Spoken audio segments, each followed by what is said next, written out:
Good morning, my name is Paul. The silhouette and design of the McLaren since the MP4 has been very recognisable, much in the same way as the front grille of an Aston Martin or the side profile of a Porsche 911. You know it's a McLaren. One of the latest incarnations from the McLaren range and the McLaren family is the 750S. The car behind me is a 750S, little over 1,000 miles, 2025 car. Let me show you around. So this is the latest incarnation, the V8 750 SSG. So it has the paddle shift gearbox.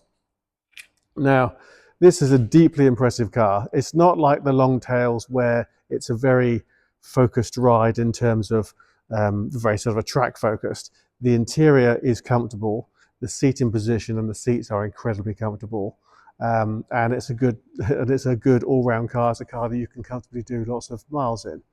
However, the performance figures, this car has a 4-litre V8 twin-turbo engine pushing out 740 brake horsepower, 800 newton meters of torque, and the performance figures are absolutely staggering.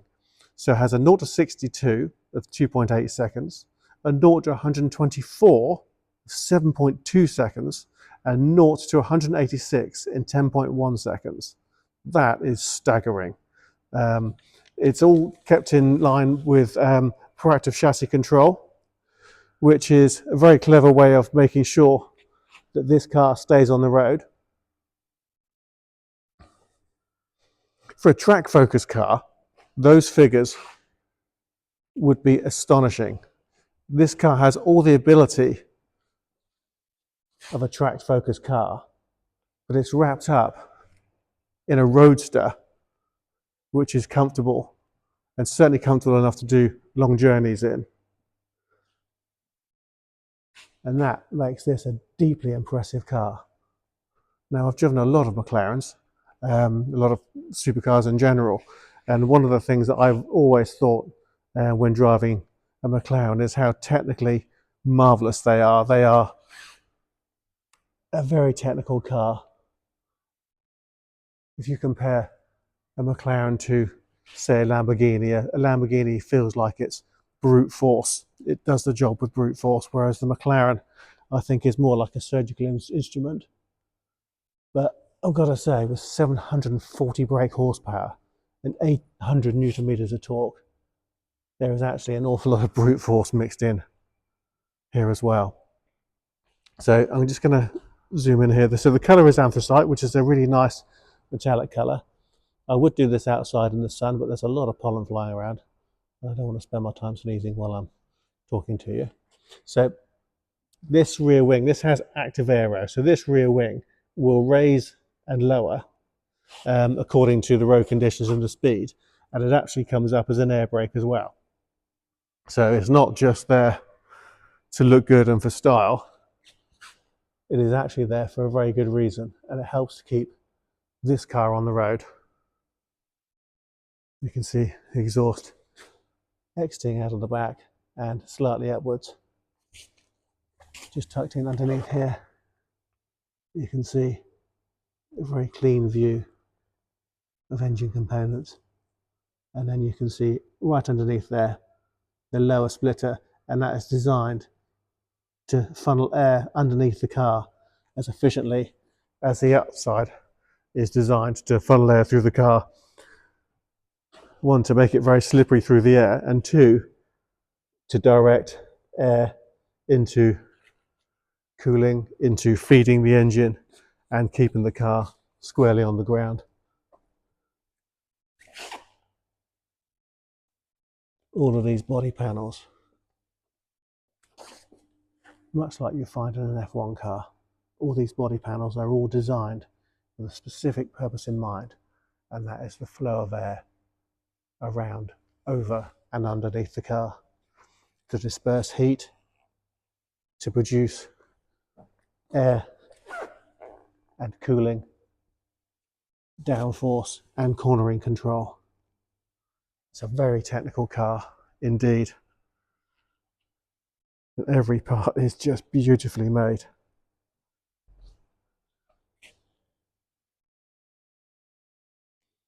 I'm just going to come and show you these brakes now. So the brakes, the front brakes these are carbon ceramics, and if you look at the size of the disc is actually really thick as well. That tells you what this car is capable of. The front calipers have 6 pots or 6 pistons, and the ones at the back have 4. But this, even though the car weighs 1,250 kilograms, I think it is, it's a very light car because it is made of carbon fibre. That is needed to stop it, because it will do 200 miles an hour or over 200 miles an hour in a straight line. Door handles are just on the inside, so I can lift and pull. And we have the McLaren trademark scissor doors, which look pretty cool. It does actually make getting in and out of the car very easy. And it doesn't stick out hugely from the side of the car, because that is quite a large door. I'm just going to look here. There's a lot of Alcantara. So Alcantara is very light. Alcantara deals with absorbing noise and vibration really, really well. And it looks nice, it's very tactile, it feels lovely. We have 2 tones, so we have the yellow contrast stitching and the yellow inserts on the doors. And that theme follows through the interior of the car. So being a carbon fibre frame, you can see composite materials used throughout. So these composite materials and the height of these sills here, this makes this car a very rigid structure, because of course when the doors are up, all the structure is in the floor and in these side pods. So this helps to deliver stiffness into the shape of the car, which you need when you've got 740 horsepower propelling it down the road. We have the central bridge there, which I'll come show you from the driver's side in a second. Mats tucked in there. We have a Bowers & Wilkins sound system. So as I say, this is not just a track car, a race car. This is a car that you can quite happily do a road trip in, quite happily go to your favourite restaurant dressed in nice clothes rather than racing boots and racing overalls. This is a properly usable supercar. Trademark McLaren steering wheel, Alcantara. So again, Alcantara, it gives you a lot of grip. So if you are driving quickly, it gives you a lot of grip on here as well. It's not slippery, so if you do end up having sort of slightly nervous, sweaty palms, it's not going to be a problem, because your hands aren't going to slide around there. You've got lots of grip. All beautifully finished here. I love the contrast stitching and the yellow flashes.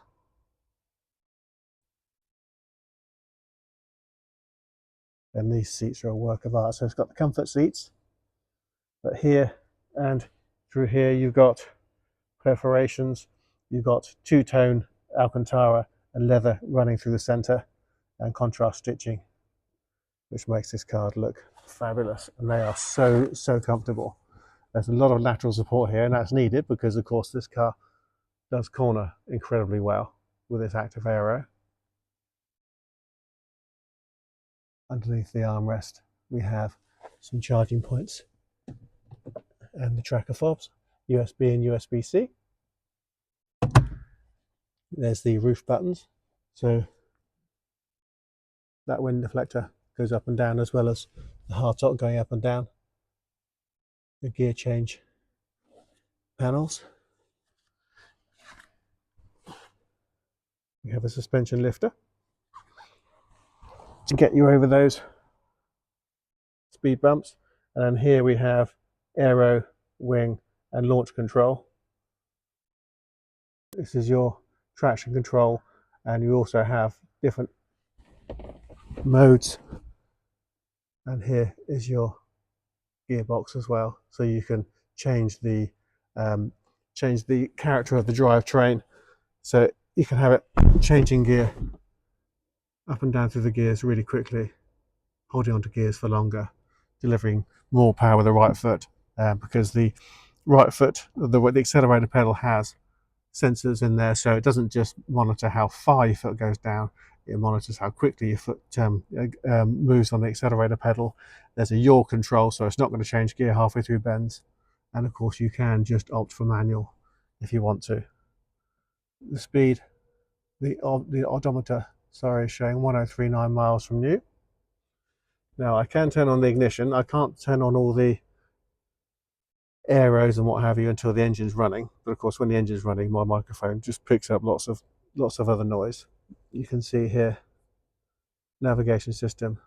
We have a weak signal, we've got a metal roof here, but the navigation system is here. It's nice and easy to use. I'll go back one. There we go, music signals. You can adjust temperature either side here. I'm going to start it just for a second.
Right, I'll stop talking there for a minute because you wouldn't have heard me anyway, because the microphone tends to struggle with engine noise. But you can see how to make adjustments on these two options here.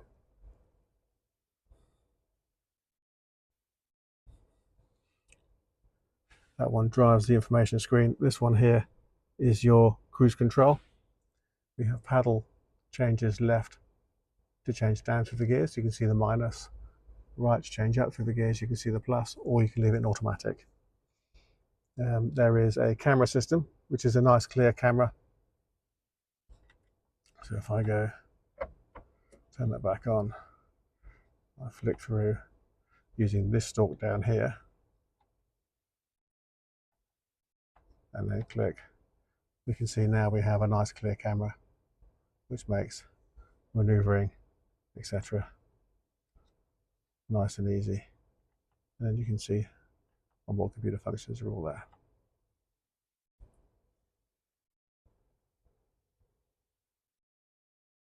Very nice environment to be sat in.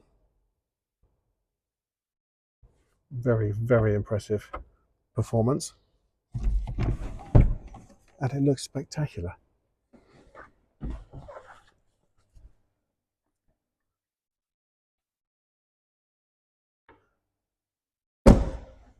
And now you can see where I've pushed the aero. That spoiler has now popped up. It's the only visible one that you can see, visible movement. There are other ones that move at the front of the car as well. And then this gives us the opportunity to see all the heat shielding around the exhaust. A truly, truly spectacular car. So I hope you like the car. I hope you like the video and find the video useful. If you'd like to know more about the car, please visit our website, www.bramshawebv.com. Drop us an email or a text or a WhatsApp, or simply pick up the phone and speak to us. We'd love to talk to you about it. Thanks for watching.